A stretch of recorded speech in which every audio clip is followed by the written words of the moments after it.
Muy buenos días, esto es Malvinas en la Mira, en el espacio que hemos destinado al diálogo con los protagonistas, con aquellas personas que participaron en el conflicto del Atlántico Sur, en la campaña de Malvinas, y que sin duda son la voz protagónica acerca de lo que fue la más grande gesta de la emancipación argentina, luego de lo que fue la lucha por la independencia.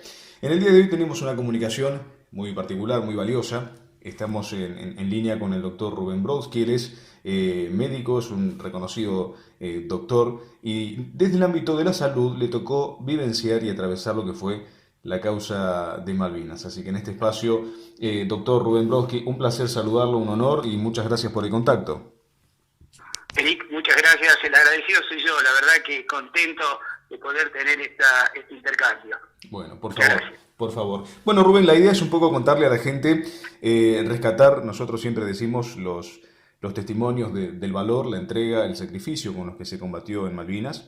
Y bueno, ir haciendo una especie de recorrido de lo que fue el atravesar algo de lo que yo siempre digo, aquellos que hoy somos contemporáneos, a ustedes, a los hombres que estuvieron en Malvinas, nuestros hijos, nuestros nietos el día de mañana tendrán alguna historia de poder decir, bueno, hubo hombres, nuestro padre, nuestro abuelo fue contemporáneo a los hombres que protagonizaron aquella legendaria gesta. Así que es importante verlo también desde esa manera. Rubén, ¿cómo era su vida antes de Malvinas? ¿Cuál era sus ambiciones, su vocación? ¿Cómo era su vida antes de abril del 82? Bueno, mira, es una muy buena pregunta. Antes de abril del 82, yo tenía toda mi vida dirigida al entrenamiento universitario. Estaba haciendo mi carrera universitaria en la ciudad de Buenos Aires, mi carrera de médico, y en el momento que me sortearon, yo estaba a 1 año y medio de terminar mi carrera, de modo que en aquel momento tuve que pedir lo que se conocía una licencia a la hora de poder continuar con mi carrera, y una vez terminada, me incorporaba a las Fuerzas Armadas. Así que eso hice, pedí mi licencia y estuve estudiando hasta que terminé. Una vez que termino, en el año 81, que hice el servicio militar en el año 81, de modo que estoy incorporado con la clase 62, que tampoco soy 62, sino que precisamente yo era uno de los más grandes de los soldados de la clase 62. Bueno, ya hubo el servicio militar. Durante mi estadía en el servicio militar tuve buenas y malas, porque, digamos, una de las constantes que tuve al principio fue la discriminación por mi apellido, y la verdad que lo pasé bastante mal. Pasé bastante mal porque en realidad había un grupete inescrupuloso de oficiales que al principio, digamos, les molestaba mi apellido, me molestaba mi presencia y demás, de modo que no la pasé bien. Eso hizo que se sucedieran una cantidad de fenómenos enormes y que me llevaron a tomar una posición respecto a esa situación. Yo tenía una larga estadía dentro del regimiento, tenía un largo año, porque de eso se trataba, cuando uno pedía esta oportunidad de que le permitieran extender sus estudios. Una vez incorporados, se debía hacer 1 año de servicio militar y uno no salía antes. Y además ingresabas con la especialidad con la que te recibieran médicos, ingenieros y demás, con los que compartimos un largo tiempo. De modo que la situación para mí al principio fue muy compleja y tuve que, digamos, hacer algo, porque yo no era un pibe de 18 años, un chico más grande, con una capacidad académica, un desarrollo intelectual, y si bien yo sabía que eso iba a ocurrir porque a mi padre pasó lo mismo, la verdad es que, digamos, tomé una decisión. Yo estaba en un regimiento maravilloso, el mejor regimiento, el Regimiento de Infantería 25, con el mejor jefe, Mohamed Ali Zeynelabdin. Pero, como siempre pasa, y como pasa en la vida civil, hay buenos, malos y regulares. Entonces, en aquel momento, veía una situación compleja conmigo, y en ese momento Esteves, el querido Roberto Esteves, otro Esteves, estaba organizando un mini curso comando para seguir con el entrenamiento, en este caso de oficiales y suboficiales. Y necesitaba un médico en el grupo. Entonces yo fui y me ofrecí de voluntario, porque yo sabía que algo tenía que pasar. bueno, terminé el mini curso de una semana, llegué demolido, me mataron. Fue, la verdad que verlos a ustedes siempre enérgicos, saltando como si fuera un resorte, ¿no? Todos coinciden en eso, Conmigo. todos coinciden en eso, que era muy enérgico, sí, sí. Sí. Terminamos siendo realmente muy amigos porque él era un tipo excepcional, tipo cultísimo, lector de una enorme cantidad de libros, le gustaba hablar de todo, le interesaba que yo le contara cómo era medicina. Bueno, pero lo cierto es que en ese momento estábamos en otra cuestión. Yo estaba tratando de sobrevivir mi vida de curso comando, claro. Ese que me había anotado de voluntario. Lo cierto es que cuando, digamos, ese curso comando termina, ocurre una cantidad de fenómenos concomitantes con ese curso comando, y en virtud de eso empezó a haber una suerte de respeto y de, digamos, de dejarme de molestar, claro, por esa cuestión. De modo que, bueno, eso fue uno de los primeros sobresaltos que tuve en el regimiento. Claro. Y aclaro ahí que todo lo demás fue increíble, tuve una enorme cantidad de oficiales maravillosos, pero maravillosos, con los cuales interactuábamos permanentemente, porque con muchos de ellos teníamos más o menos la misma edad, y la verdad que lo muy bien, excelente. Y ahí aprendí mucho la esencia del 25, tuve oportunidad de charlar en varias oportunidades con el otrora teniente coronel, una persona excepcional, y bueno, así que eso, así viví mis primeros momentos en el servicio militar. Qué impresionante. Y qué valioso también esto que usted dice, que no es algo menor, ¿no? En toda organización, en toda institución y por supuesto en todo grupo humano, y más me imagino también en aquella época, lo arraigado que muchas veces estaba esta cuestión de denigrar o cuestionar a veces a la gente, de corpúsculos, como usted decía, ¿no? De pequeños grupos que llevándolo al día de hoy también, a ver, sigue ocurriendo y es por supuesto una problemática que debe ser regulada, más que nada hoy en día en las escuelas, ¿no? Con lo que a veces es el bullying, pero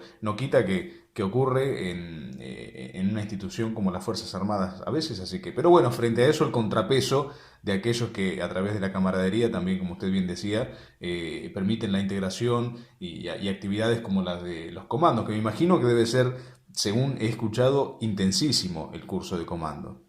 Bueno, a ver, y cuento que en ese momento yo ni siquiera puedo decir que hice el curso comando, tuve a los saltos ya ahí adentro. Claro. Yo me saltaba, iba para acá, iba para allá, venía para acá, pero la verdad que, a ver, especialmente el Toto tenía una personalidad que lo hacía superior a todos, porque jamás, oye, mirá lo que te cuento, vos lo veías en el grupo de oficiales o de todos. Vos no sabías si era un soldado, si era un cabo, un general, no tenías ni idea. Porque él siempre con la misma ropa del mismo color, siempre envejecida, con ese pañuelo torcido.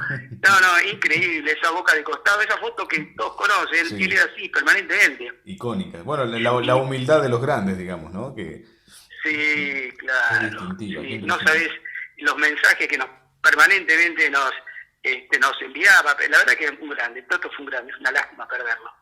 Pero bueno, estaba en su destino, ¿no? Totalmente. ¿Cómo se entera Rubén, definitivamente, sí, luego de todo este proceso, cómo se entera que va a Malvinas?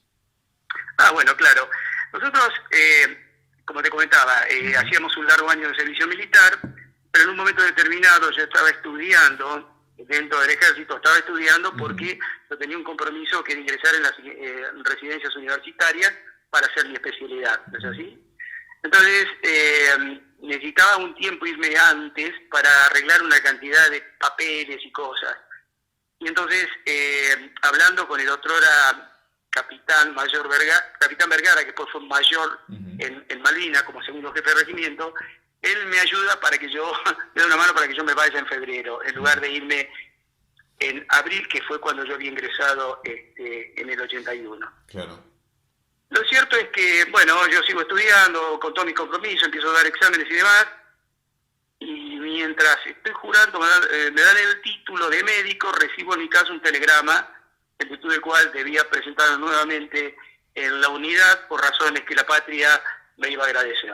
Yo, la verdad, no sabía bien lo que estaba pasando, pero por supuesto, preparé de vuelta mi ropa y en lugar de vestirme de médico, fui de vuelta al regimiento. El regimiento, eso era el 31 de marzo, el 31 de marzo, Y a medida que iba viajando me di cuenta de todos los acontecimientos que fueron ocurriendo velozmente, y una vez estando en el regimiento, ahí me enteré exactamente todo lo que estaba pasando.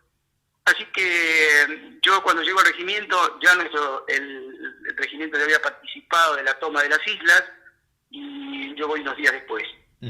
¿Qué día llega usted? ¿Qué día llega a Malvinas? Yo llego alrededor del 5 o 6 de abril. Fue muy increíble, ¿no? Porque la verdad es que una vez estando en las islas, Seineldin, esto contado después por él, ¿no? Hablamos muchas veces de esto. Sí. Él vio que, bueno, por supuesto estaba necesitando distintos profesionales, porque después nos fuimos distribuyéndose en distintos sectores de las islas. Y uno de los profesionales que faltaba era un médico. Yo estoy acordado de mí. Entonces, cuando llama al regimiento, dice que necesita un médico y pregunta si estaba yo. Yo justo estaba entrando a Sanidad para saludar a los nuevos médicos que tenían que hacer el servicio militar. Y entonces estoy entrando y entra un cabo y me dice que empiece a preparar mis cosas, que Seineldin me necesitaba en Malvinas. Yo me quedé sorprendido de Malvinas. Pues. Entonces empecé a preparar todo y nos fuimos en un avión, en el famoso Hércules, sí. Maravilloso el Hércules, tengo enorme cantidad de historias del Hércules. Bueno, y empezamos a cargar en el Hércules, en un camión y en un jeep todos los pertrechos de sanidad que fueran necesarios. Nos fuimos a Comodoro Rivadavia desde Sarmiento, donde estaba el regimiento 25, sí. E inmediatamente ahí sí empezamos a cargar el avión. Entonces teníamos la chancha ahí nomás y empezamos a cargar y a cargar y a cargar. Éramos pocos porque en realidad todo está tan lleno de pertrechos que éramos 5 o 6 de ahí adentro, agarrándonos de los correajes a medida que el avión iba volando y subiendo porque se bamboleaba todo. Claro. Y la sensación cuando aterrizamos en Malvinas fue una cosa impresionante por el choque del avión contra el viento, ¿no? Claro. Así que bueno, eso, alrededor de 6 estuve en Malvinas más o menos. Y el bajar, porque uno dice aterrizar, quizás en el momento en que todo es parte del campo de la teoría, hasta que me imagino que uno está en la turbulencia del avión aterrizando, las ruedas tocan la tierra, la pista, allí en Malvinas, y uno desciende, usted baja y se encuentra con esa realidad idílica para la gran parte de los argentinos y para muchos que tampoco pensaban que podían llegar a estar en el archipiélago. ¿Cómo fue ese encontronazo, no? Porque me imagino que uno no lo dimensiona hasta que pone un pie y más en esa situación, baja del Hércules y dice, bueno, estoy en Malvinas. La verdad, respondiendo a tu pregunta, a tu inquietud, te digo, no sabía, nunca estuve en Malvinas, no había estado nunca en Malvinas, no la conocía. Claro. Pero desde arriba era un espectáculo increíble. La verdad, después volví otra vez, era un espectáculo increíble. Lo cierto es que cuando empezamos a aterrizar y el avión abre su puerta trasera, el portón trasero para empezar a bajar las cosas, yo no sé si me bajé del avión o el viento me tiró, en un momento determinado estaba parado en medio de la pista, así medio de repente me parado en medio de la pista. Y ver todo eso fue una emoción increíble, yo no podía creer estar en un lugar así, pero claramente, todo el movimiento ahí adentro indicaba que era un aeropuerto que estaba preparándose para la guerra, porque había por todos lados pertrechos militares, camiones que iban y venían, bueno, tanquetas que después se quedaron enterradas ahí al costado de la pista, una vez que la bajamos del avión, y bueno, tantas otras cosas, ¿no?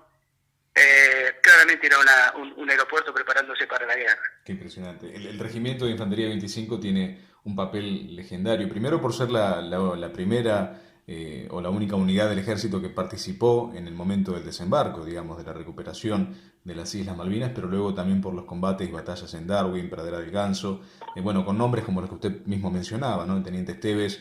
El otro día hablábamos, hace un par de días, con Oscar Ledesma, también una historia de vida y de Malvinas impresionante.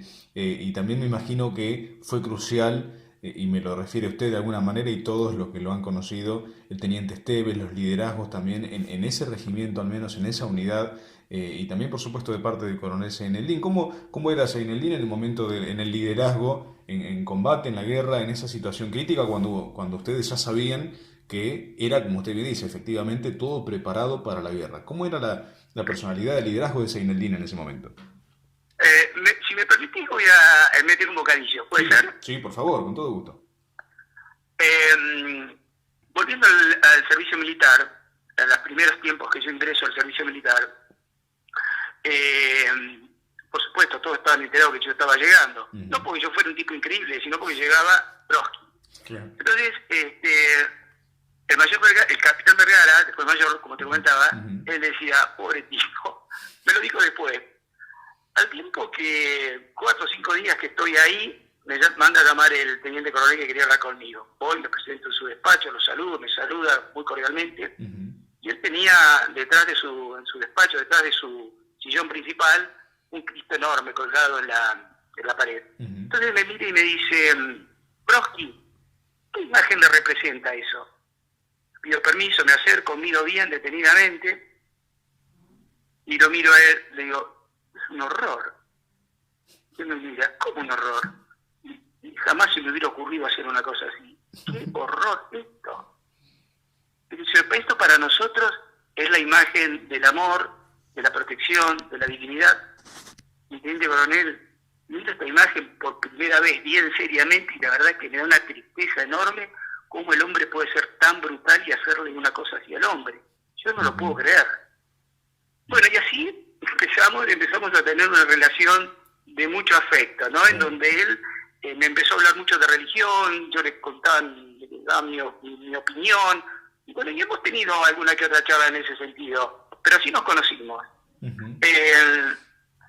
Una vez que llegamos a Malvinas,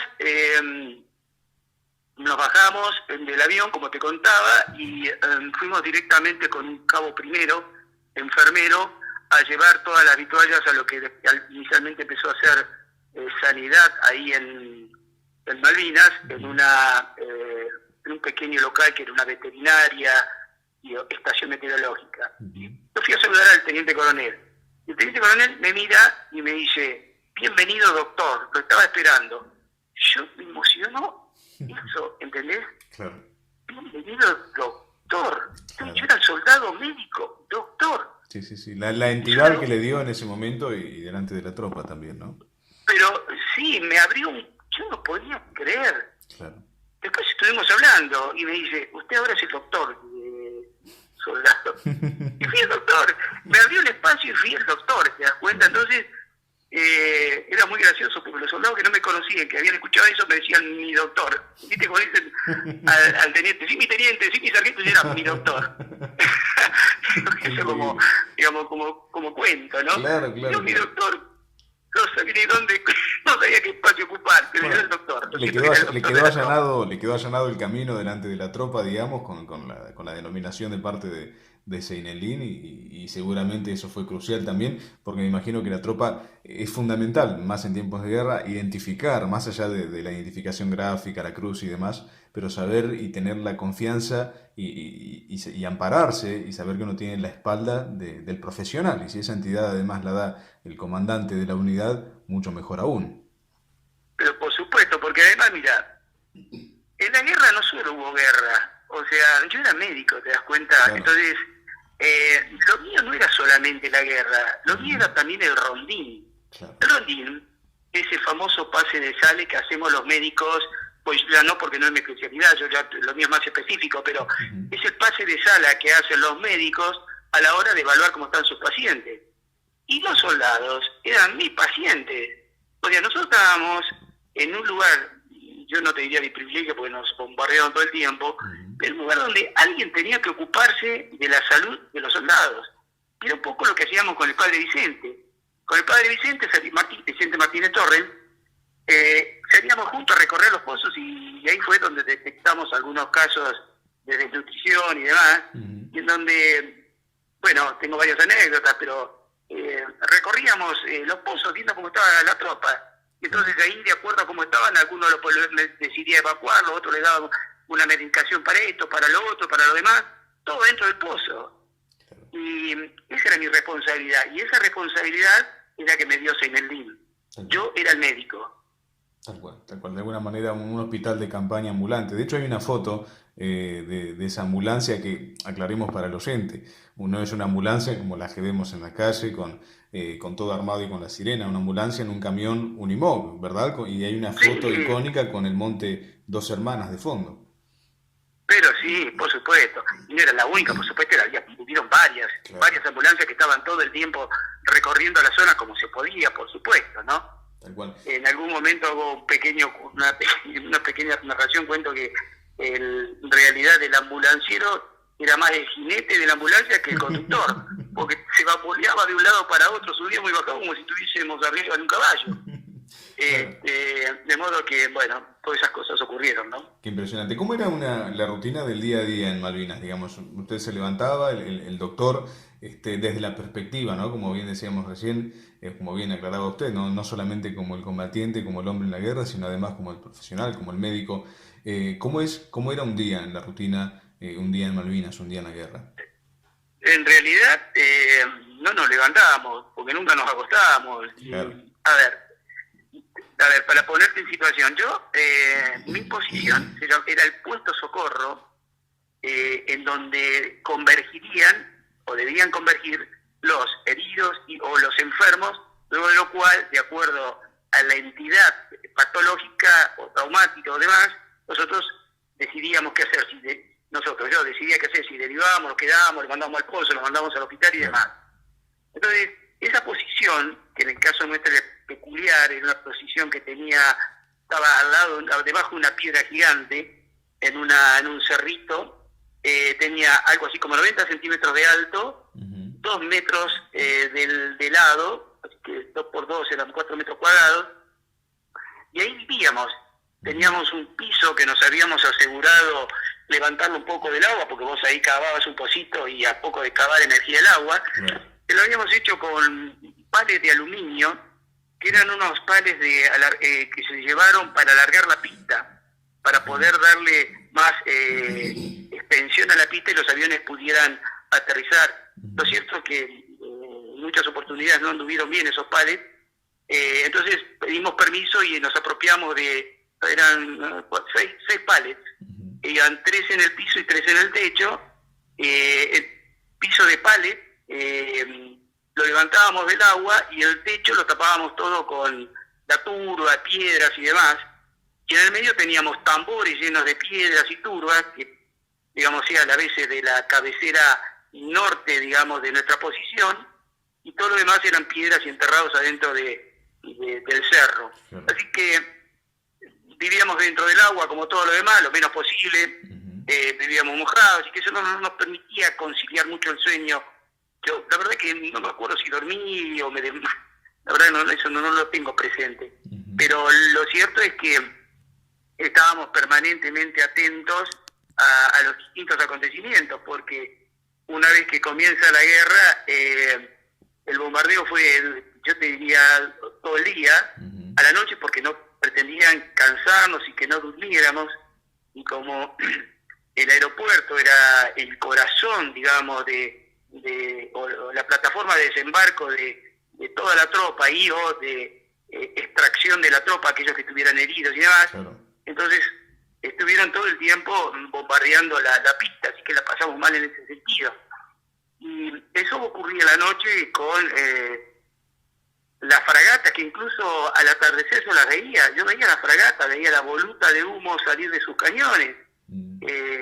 y caían por ahí destrozos todo el tiempo. Y Claro. entonces lo que nosotros decíamos era que si tuviésemos una posición lo suficientemente sólida, salvo que nos pegaran arriba, en los de costado podíamos resistirlo. Así que fortalecimos mucho nuestra posición y trabajamos mucho en eso.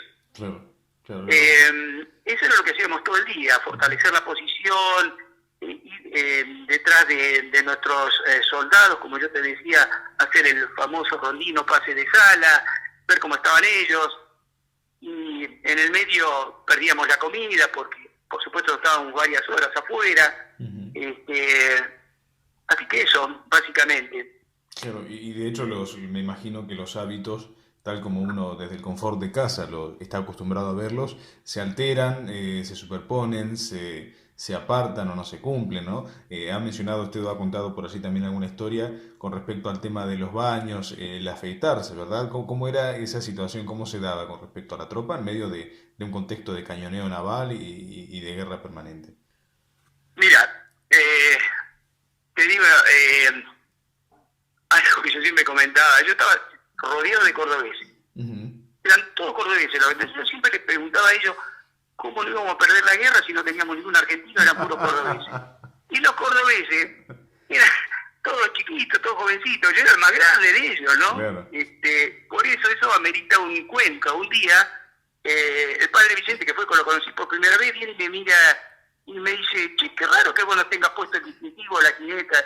Digo, ¿por? Y seguí porque es raro, todos la usan. Y dice, ¿por qué tendría que usarla? Le digo yo no tengo, yo no soy oficial de oficial, pero como con esa cara, y le digo, ¿no le gusta mi cara? No, dice, lo que pasa es que todos son barbilampiños y vos sos un tipo de barba espesa. Claro, entonces ahí le tuve que explicar que yo no era soldado, pero era médico. Bueno, le enseñé Claro. cómo podía ser soldado, médico. Bueno, cierto es que orgullosamente soy un soldado médico. Tal cual. Ese es un cuento. Ujú. El otro cuento es que un día Seineldin me manda a llamar porque había tenido una esguince a la hora de subir y bajar de su posición varias veces, Ujú. de una esguince de tobillo. Entonces voy y lo miro, tenía medio dematizado, gordo el tobillo, entonces le hago un mensaje compresivo y demás, le doy unos antiinflamatorios y mientras estoy haciendo eso me mira y me dice, doctor, los soldados que están con ustedes, ¿se están afeitando? ¿Viste cuando te agarras vos y Claro. no entendí nada? Digo, no sé, porque le digo, lo que sí te digo es que estamos todos tan sucios que no tengo ni idea si se están afeitando, no nos vemos. Entonces dice, fíjese que se afeiten, es importantísimo que el soldado esté afeitado. Y digo, digo, discúlpeme, pero ¿por qué? No, porque tiene que ver con la autoestima. Ajá. El soldado tiene que afectarse todos los días, mirar si es posible en algún lugar y saber que está presente. Bueno, me voy con ese mensaje y el asunto era conseguir una gilet o algo con que afeitarnos. Ujú. Y bueno, y ahí empezamos a afeitarnos. Y lo gracioso era que éramos todos negros menos la cara que estaba blanquita porque nos afeitábamos. Nos sacábamos el barro con la tierra, con el hollín o el humo del bombardeo, lo sacábamos con... Era increíble. Qué increíble. Y eso hizo realmente que el soldado se sintiera valorizado. Dice, bueno, me tengo que afeitar. Y en Totalmente. realidad lo que pasaba es que, como no teníamos espejo, muchas veces pasaba que uno lo afeitaba al otro. Claro. Porque no nos veíamos la cara. Así, nos afeitamos así nomás. Pero los días que el bombardeo era menor o no nos bombardeaban, teníamos más tiempo, entonces nos hacíamos una toaleta más prolija. Y entonces es una de las tantas cosas que nos hermanó y que compartimos. Es increíble decirlo, pero eso fue lo que nos hizo distintos, no mejores, sino distintos. Tal cual. Eso de afeitarnos. Ujú. Yo te voy a afeitar. Entonces, era un momento mágico. Claro. Yo afeito a mi compañero, ¿te das cuenta, Eric? Cosas como esa que nos llenaron de afecto por el otro fue increíble, increíble. Sí, sí, y que además de alguna manera supongo que son el momento que tiene el soldado para llevar a cabo una minúscula parte de la rutina que lleva a cabo en su hogar, ¿no? Es el momento doméstico que se permite. Absolutamente, era increíble, de repente nos abstraíamos de la guerra porque nos estábamos afectando. Claro, tal cual. O como el famoso cuento aquel que ya que me preguntaste, de la ducha. Sí, La ducha, en realidad nunca nos duchábamos. Yo tuve una anécdota después para más adelante, si da tiempo, pero la ducha era una cosa que no ocurría nunca. claro. Y uno de mis amigos que estaban en otras posiciones, les había llegado la orden de que tenían que irse a duchar. Entonces, a duchar, y uno le pregunta, ¿qué es eso? ¿Dónde queda la ducha? Bueno, cerca de la casa del gobernador habían puesto unas carpas gigantes Ujú. con unos caños enormes, unas serpentinas y demás, extraían agua del mar y medio la calentaban un poco y en esos tubos multiperforados tiraron agua, y caía agua dentro de la carpa. Y la carpa, como yo cuento jocosamente, era impenetrable. Lo único que pasaba, entraba en la carpa, era el frío y si llovía la lluvia que caía. Pero después no entraba otra cosa. Entonces, los soldados, el básico de lavar la ropa, claro. entraban corriendo y se bañaban y se frotaban como podían y se lavaban ahí, y en un momento determinado, alerta roja. Alerta roja. ¿Y qué pasaba? Los aviones los estaban atacando. Claro. Los soldados que se estaban bañando por ahí, de repente vieron que los caños dejaron de sacar agua. Entonces, su oficial que estaba a cargo había interrumpido la conexión de agua y entonces grita: soldados, a cambiarse que nos atacan de vuelta. Todos enjabonados, se ponen la misma ropa de siempre, el mismo calzoncillo, los mismos pantalones, todo el mundo empiezan a correr. Corren y llegan a sus posiciones. En un momento determinado pasa el tiempo, el bombardeo cede, el ataque del enemigo cede, y uno de los soldaditos le dice al otro: che, ruso, el jabón me está volviendo loco, vení, sacame la espalda. Esas cosas así que eran increíbles, que son anécdotas, yo no podía creer. Claro, Las cosas que pasaban, que eran increíbles, ¿no? los momentos desopilantes en medio de la tensión, ¿no? Porque cuando ya se normaliza la tensión, imagino que estos momentos después se hacen parte de esa rutina, como usted bien dice, ya jocosa, graciosa, en medio de la rutina del bombardeo, de la tensión al ataque, del bombardeo aéreo. Claro, Claro, porque era eso lo que pasaba, claro. Eso pasaba. Entonces, bueno, esas son las cosas que cuento, son las cosas que pasaban. Tal cual.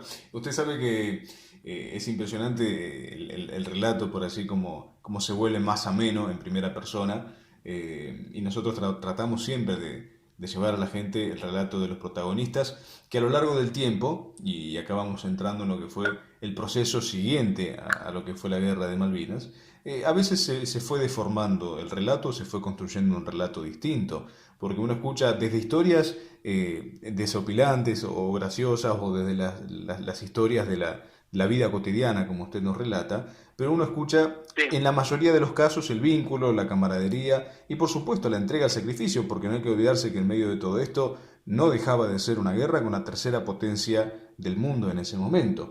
Y luego de lo que fue la guerra de Malvinas hubo un intento por desmerecer a los jóvenes que fueron hombres que combatieron allí, a las Fuerzas Armadas, y mezclarlas con cuestiones ideológicas o políticas. ¿Por qué cree usted, Rubén, que se da este proceso luego de finalizada la guerra? Qué buena pregunta, Eric. La verdad que tiene varias aristas, pero mira, uno de los temas que podría contarte es que cuando nosotros llegamos, yo especialmente llegué en el Norland, era un buque portacontenedores, en su momento llevaba autos y demás, al continente. Cuando yo llego, estoy bajando en Darwin, en el continente, estoy bajando y empiezo a ver cómo nos miraban los que estaban abajo. Claro. Nos miraban mal. Entonces yo ahí me di cuenta que algo estaba pasando, que algo no funcionaba. Recibimos hasta maltrato, empezamos a desembarcar y nos empezaron a esconder. A muchos de nuestros soldados los subían en colectivos con las ventanas pintadas, rápidamente nos evacuaron, rápidamente nos dieron de comer una y otra vez para engordarnos. Claro. Yo no entendía mucho por qué. Después fui comprendiendo, porque venía con la violencia de la guerra encima. Y después nos dijeron que muchos de ellos se habían entrenado toda la vida para eso y perdieron la oportunidad porque fuimos nosotros. Entonces ahí empezó a crearse lo que fuimos y lo que no fuimos. Claro. La verdad que nosotros no nos jactamos de haber ido. A nosotros nos tocó vivir un momento histórico, producto del momento que nosotros estábamos viviendo en ese momento en nuestro regimiento, porque podría haber sido otros. Nosotros, podría decirte que hubieron actos de heroísmo que debes conocer seguramente, enormes, protagonizados por chicos jovencitos, porque son los jovencitos que van a la guerra, siempre es así, y fueron increíbles. Esos marcaron en su momento una increíble diferencia entre lo que estuvimos y entre lo que no estuvimos, en lo que casi fuimos y en lo que... ¿Entendés? Entonces ahí como que empezó a mezclarse mucho la cosa. Y se impidió que tuviésemos protagonismo porque hubieron cosas muy desagradables ocurridas dentro de la guerra que ocurren en toda la guerra. Y se pretendió tapar eso. Se pretendió tapar la miseria, el maltrato, el abuso, tapándonos, en primer lugar, los soldados muchos de nosotros que tuvieron que volver porque tenían que terminar con el servicio militar, volvieron. Claro. Los oficiales y suboficiales que llegaron a su regimiento, los separaron a todos para que no fueran al mismo regimiento los mismos, para evitar lo máximo posible la charla de la guerra. Claro. En los regimientos, cuando nosotros empezamos a visitar, no se hablaba de eso. Cuando nos encontrábamos con los oficiales y suboficiales que tuvieron la guerra, estaban aislados y los habían aislado dentro de los mismos regimientos.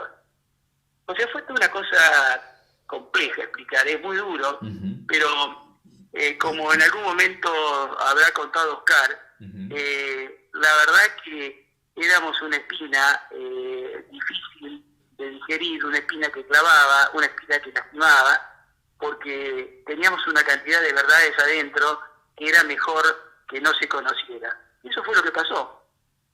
Pasado muchos años, empezándonos a recuperar del estrés postraumático, no en forma definitiva, pero sí en forma parcial, empezamos a hablar de a poco.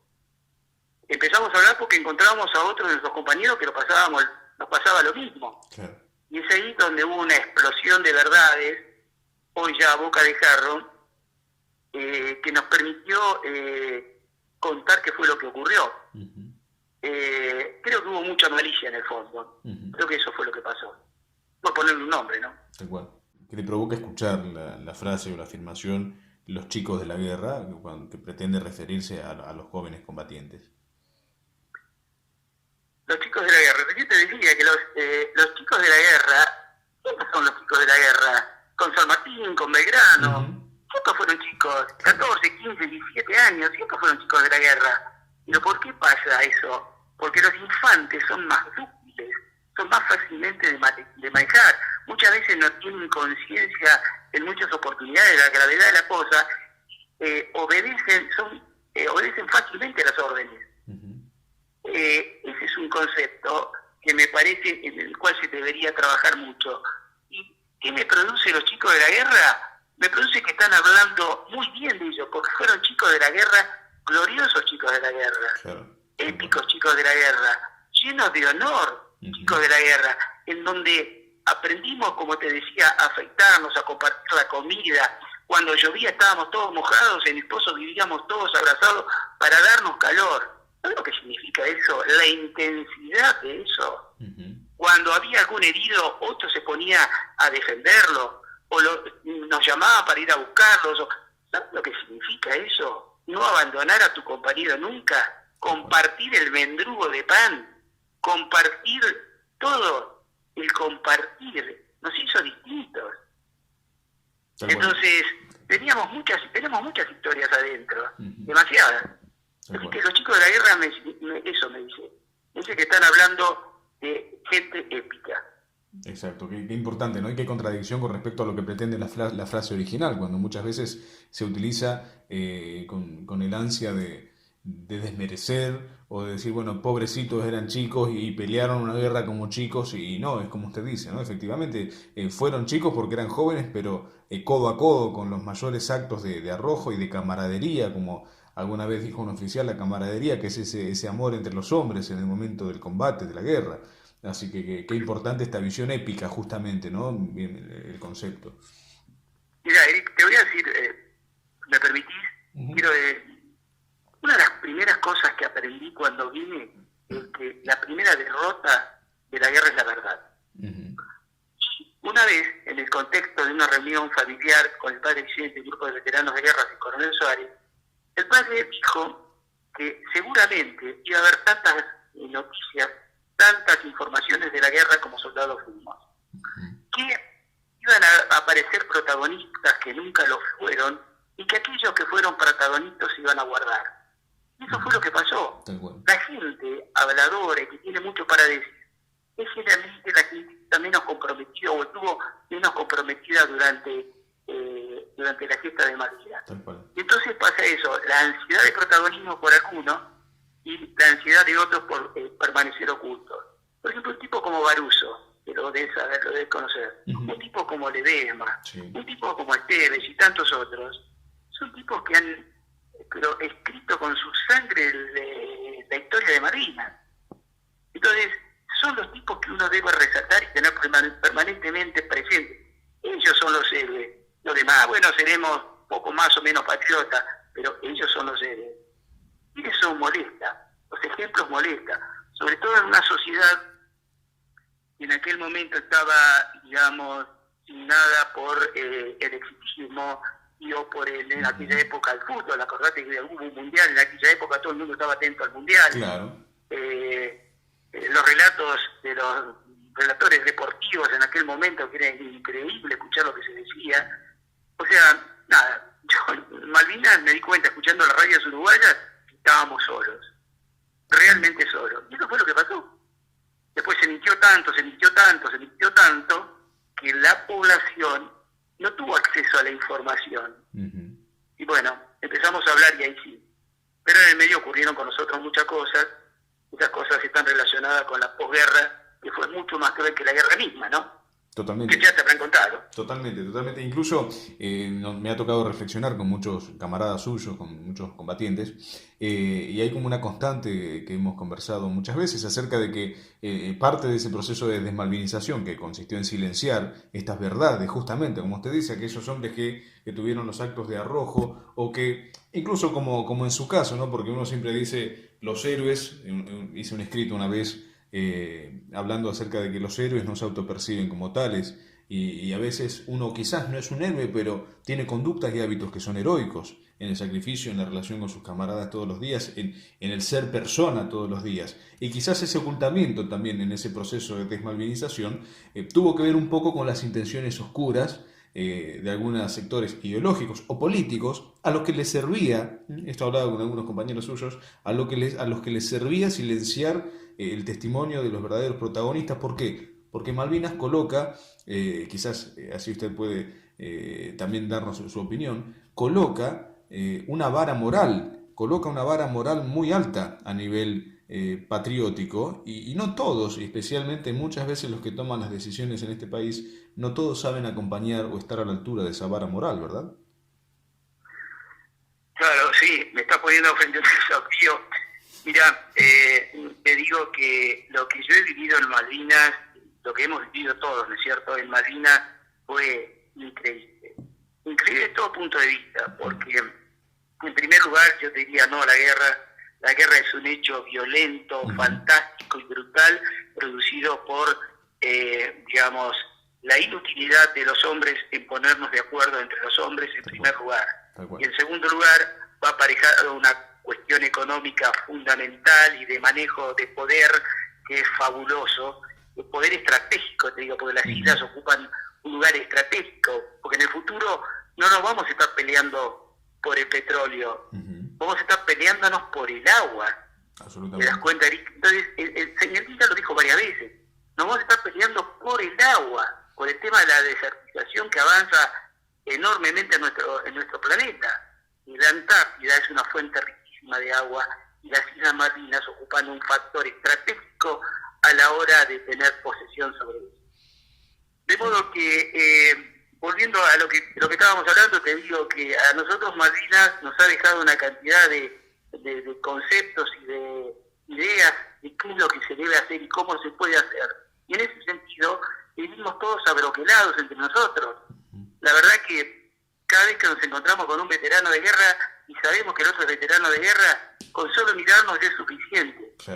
Hoy los veteranos de guerra nos necesitamos permanentemente. Y hablamos entre nosotros porque intercambiamos las mismas opiniones y sabemos lo que estamos hablando. Así que, bueno, es un poco el resumen, ¿no? Totalmente.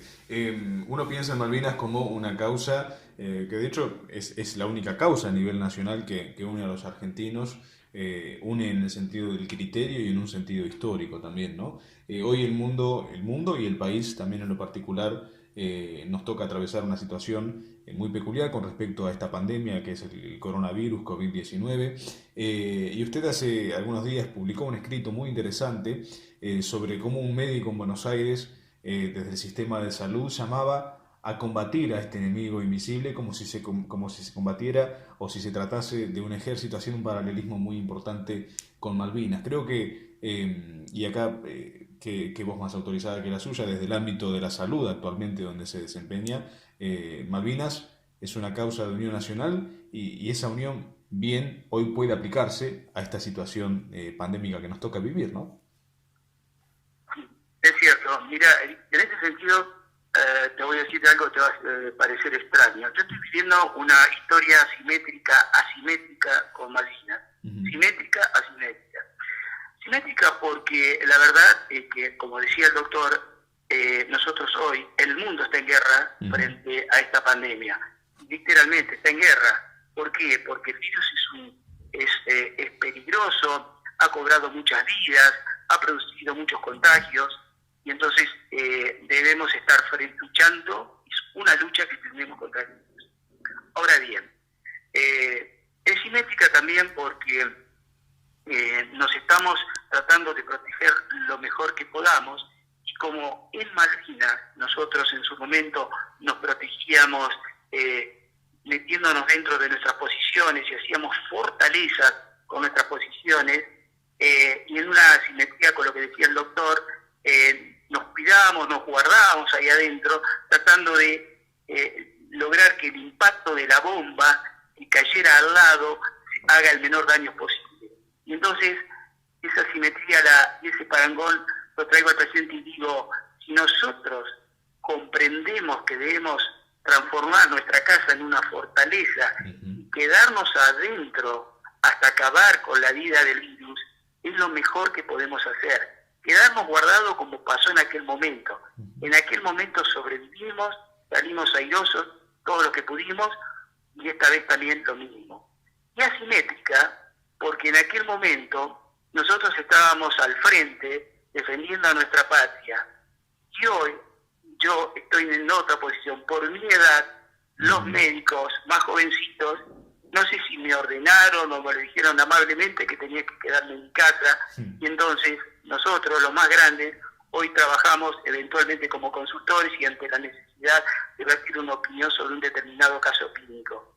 O sea, hoy los que están frente a la primera línea de fuego, por decirte algo, frente a los médicos más jovencitos, bien entrenados, que han hecho del hospital una fortaleza y que están trabajando en ese sentido. Nosotros, los médicos más grandes, los que tenemos por arriba de 60, estamos dentro de nuestra casa cuidándonos y en este caso consultado, como te decía, por afuera. Por eso es historia simétrica y asimétrica, ¿no es cierto? Tal cual, absolutamente. Qué importante tener, ¿no?, la visión desde el veterano, pero también desde el médico y desde la salud. Rubén, ¿cómo imagina el día en que las islas, esto es ya un poco historia contrafáctica, ¿no? La historia contrafáctica, que es aquel momento donde uno se pregunta qué hubiera pasado si o qué haríamos si. ¿Cómo imagina el día que las Islas Malvinas vuelvan a posesión argentina? Yo te diría que en nuestro país, yo lo miro de esta manera, ¿no? Uh-huh. El país es pre-pandemia y post-pandemia. Uh-huh. A mí me parece que el tema de la pandemia va a producir necesariamente, y que ya lo está viendo, una unidad entre todos los argentinos y buscar el bien común entre todos nosotros, uh-huh, en función de un crecimiento lógico, razonable, serio, respetable, todas esas cosas que hoy estamos adoleciendo en el mundo. Uh-huh. Hace mucho tiempo que no somos creíbles. No somos creíbles por esta cuestión volátil que tenemos permanentemente. Claro. Ahora, eso mismo va a ocurrir con Malvinas. Una vez que nosotros seamos serios, tengamos una conducta, dejemos de repartir ositos como se repartieron en otro momento, tengamos una conducta seria, yo creo que la verdad es que con Malvinas podemos tener una relación de más empatía, y creo que en algún momento, no ahora, pero en algún momento va a terminar a concluir con la provincia que hoy la tenemos dividida por la mitad. Totalmente. Creo que va a ser parte nuestra de forma definitiva, porque también vamos a tener nuevos recursos, espero, de gente que sepa trabajar mejor en la discusión en los medios en el mundo, evitando el colonialismo, de lo que precisamente de eso se trata. Y la verdad que siento que, y espero que Malvinas vaya a ser, como te digo, la provincia incompleta que tenemos en este momento. Absolutamente. Bueno, de hecho estamos nosotros aquí en Ushuaia, capital de Tierra del Fuego, capital de las Islas Malvinas, ¿no? Por así para el oyente y para la gente que nos sigue también de otras partes del país, es un poco extraño escuchar esto, pero somos la única provincia del país militarmente ocupada por una potencia extranjera, visto también desde esa perspectiva, Claro, ¿no? Totalmente. claro, claro. Rubén, por último, ya finalizando, lo que siempre preguntamos, porque estamos muy cerca de los jóvenes, porque tratamos de llevarles una visión objetiva, desideologizada y directamente desde el testimonio de los protagonistas. ¿Qué mensaje desde su vivencia en Malvinas y en este caso como soldado médico de Malvinas le deja a los jóvenes?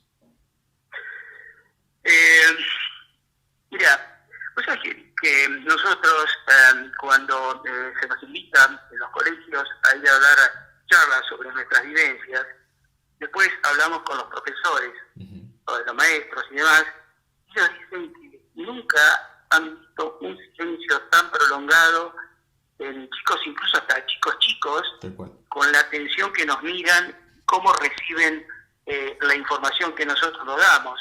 Y lo que es mejor y más lindo aún, cómo esos chicos hablan con sus padres de los mensajes que nosotros estamos dejando.